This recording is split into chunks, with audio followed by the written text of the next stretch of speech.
Coming to you straight from the Rio Grande and beyond. Broadcasting to the four corners of the globe. So grab your seat, your coffee, or your sundowner. Okay, everybody, here we go. On point, as always. This is Gloves Off. Gloves Off.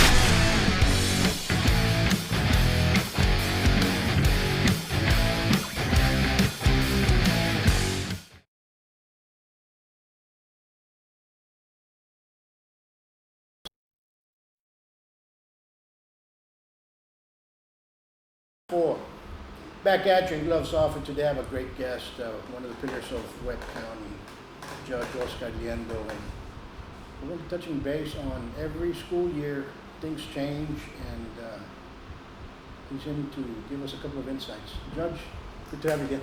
Good to see you. Thank you for having me. What's going on now in this new year? Well, this new year, it just started off well. It's a regular school year. Of course, new things are coming up. As far as on truancy and stuff, it's starts off slow always, but you still have your little some people that start missing right away. Sure. So there's more scouts in the schools. There's more truant officers that they're called, and there's getting more interaction from students and the parents when they're not attending class. So sure. It's starting off well. We'll see what happens in the next month, because it usually takes 10 or more absences before they visit me. So, I have been also to some of the schools where we see some problematic children starting to see truancy, so I kind of try to intervene before they appear in my court. Absolutely. What are some of the new things that have changed that with truancy laws or with... On the truancy laws, everything kind of stayed the same, but say you had a student last year that you tried to admonish and tell him what to do in order for him to straighten his ways as far as going to school. And if that student is a repeater this coming year, then everything that you did the year before, which was $100 a day as far as not going to school, from 100 it goes up to $400 a day, and for the second it's $600. So it keeps on jumping for more monetary value, but of course we don't really have we have the option to charge that money, but if not, we're going to do community service. But all the fines went up if he's a repeater from last year. But the fines stay the same for any first-time offenders, which is $100 first day, second day $200, $300, etc., plus the $50 court costs that are involved. And do you have many of those offenders, or it's very rare? Or it's very rare right now. Like I say, we're starting off. It's been a couple of weeks in school, so if anything, we start seeing. Hopefully not, but if anything, we'll start seeing something late September or early October. Sure. But but on the repeaters, no, it hasn't been a pattern here in LISD, so hopefully stay that way. Yeah, there was a couple of laws that changed with the governor, with especially with the law enforcement, that he wants more security guards that have, because of the incident that occurred over in the wild, that horrific incident, and things have changing in that nature. But I don't know what it was. I think they wanted more armed guards in all the schools. I think that's what it was. It was billed. It's House Bill 3, Okay. or Senate Bill 3. I have it right here. It's House Bill 3. And that now every school district is required to have an armed officer in every school, whether it be elementary, middle, or high school. So now everyone has to have that.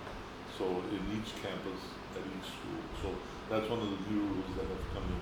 So that's, of course, you see more officer presence in the schools. But as we were talking, then you see more interaction with the police officer and the students. Yes, absolutely. And that interaction in many school districts has become a problem because of the way the police treat the students or what have you. There's a lot of quasi-civil rights violations or civil rights violations. There's a lot of that stuff going on. And a lot of those school districts, as you well know, we've been talking about this, but folks out there don't know that, and they can research this phrase. It's not something we made up. It's known as a school to prison pipeline district. And those came of age a while back trying to combat this no tolerance and more police presence, but eventually they've taken the administrative discipline straight into a punitive damage discipline, and it's really damaging a lot of kids. And a lot of people will say, oh, it starts at home, this and that, but it's pretty bad when you get kids that are being bullied, they're getting sent to juvenile, and they already have a criminal record going up and that thing. And that pipeline, it was brought up years back by Supreme Justice Nathan Heck, that it was a school to prison pipeline during truths. And that's why eventually, you're not allowed to touch a student, you're not allowed to incarcerate them, you're not allowed to handcuff them. So all these rules changed during the years, because eventually thought that truancy was leading for them to go into county or to prison.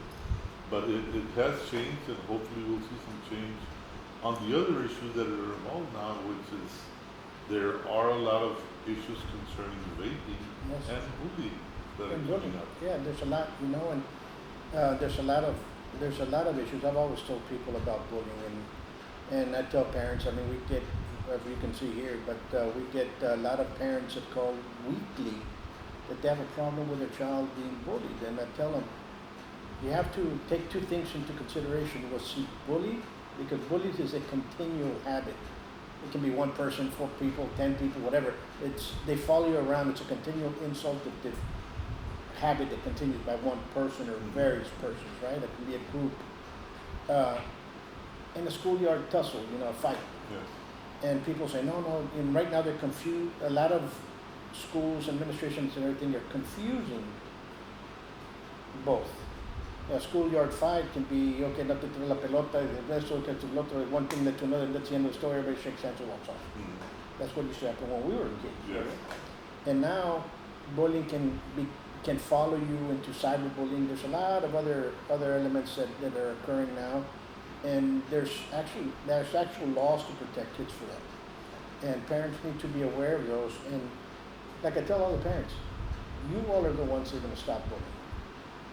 Teaching a kid how to do martial arts or survive or what have you, Kempo, for him to go beat up the bully, that's not the answer.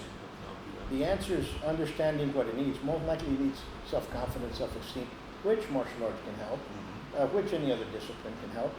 And people will say, well, Paul, you're not selling your school. No, it's not because of that, because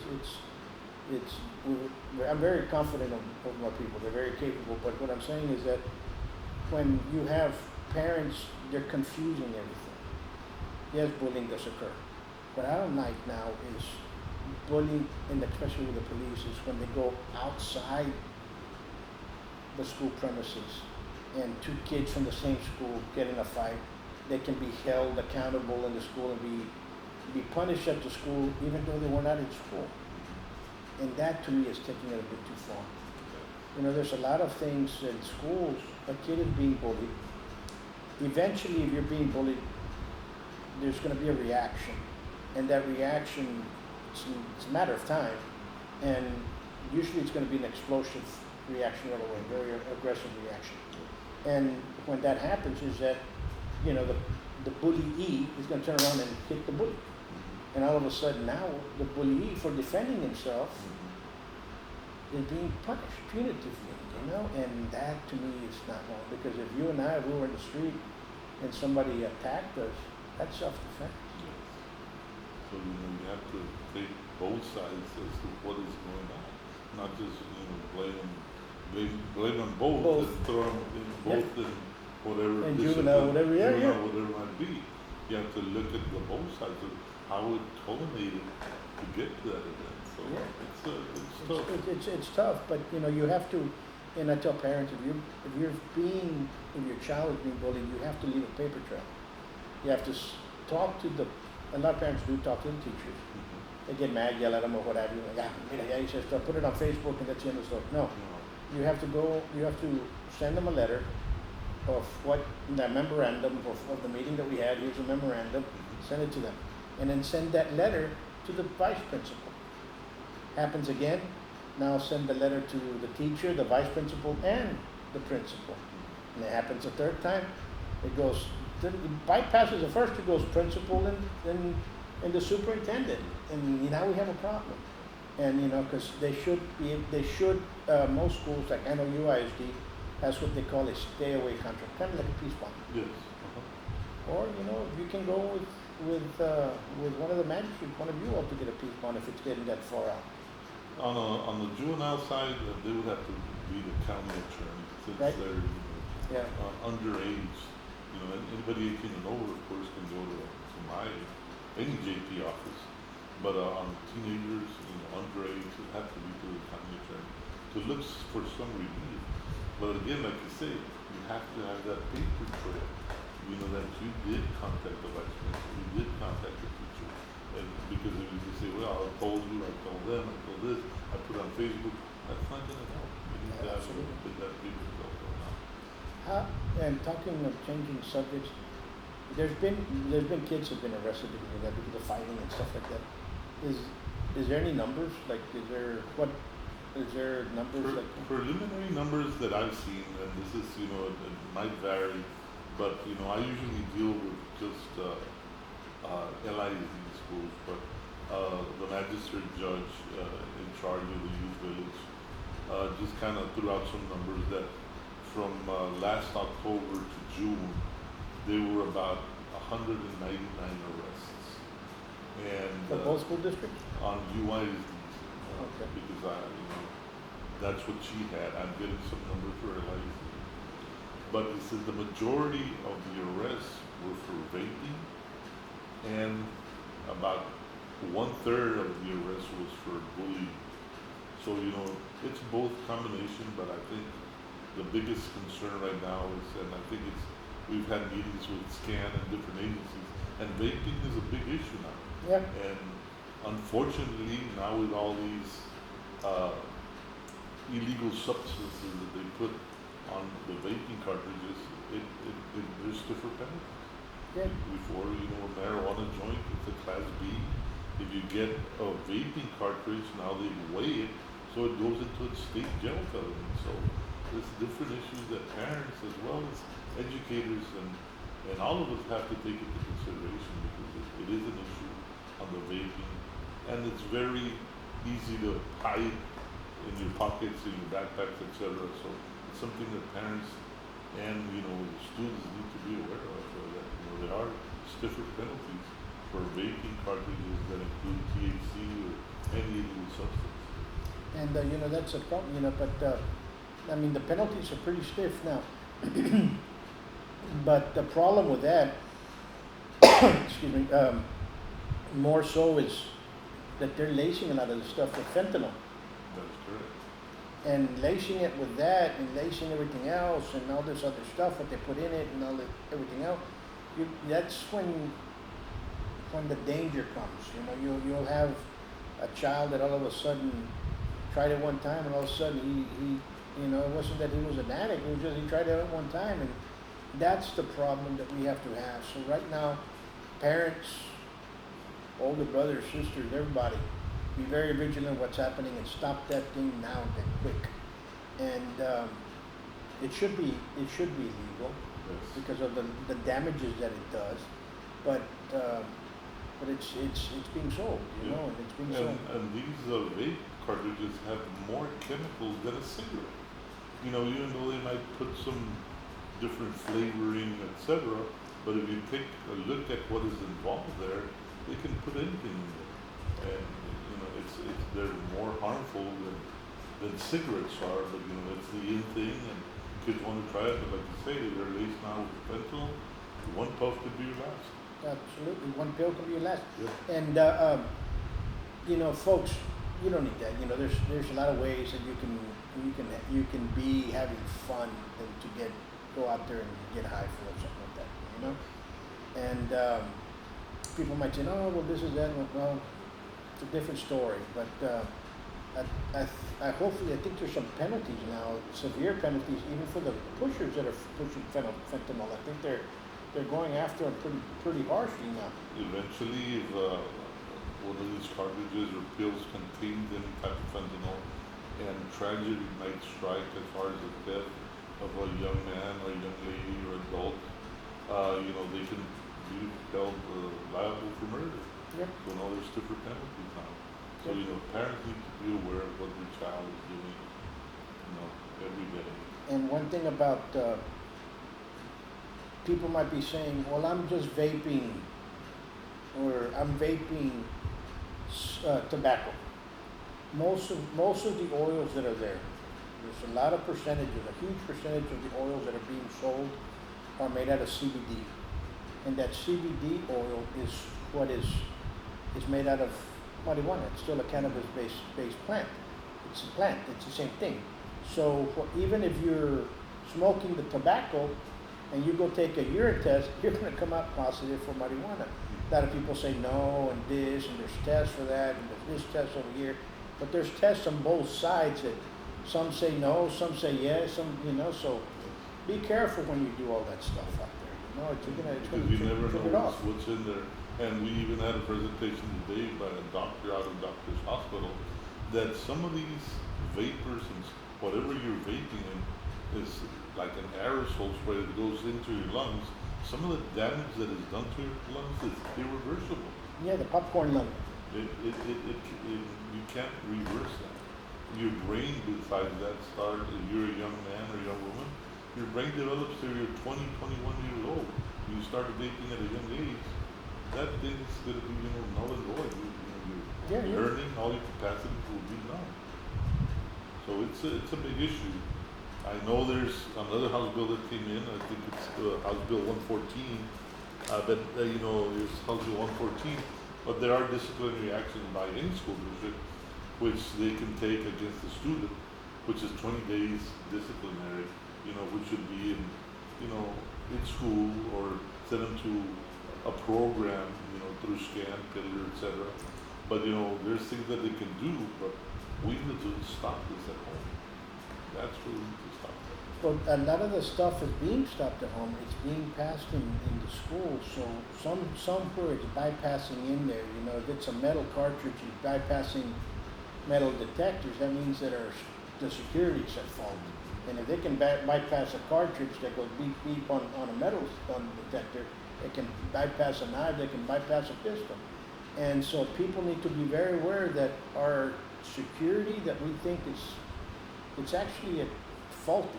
So we better clear that up. And, when you talk to some of the police officers, some of them get insulted when you tell them, hey, this can happen here. No. When you see a mistake, fix a mistake. When you hear about a mistake, listen, pay attention, go do it. That's the way it should be done, Pay attention to what's out there, because if this is actually happening, that means that we have a faulty security system, security plan or system that's in India. And we have to in place, exactly right. So that means if they can get that through there, they can get anything else through there. Absolutely.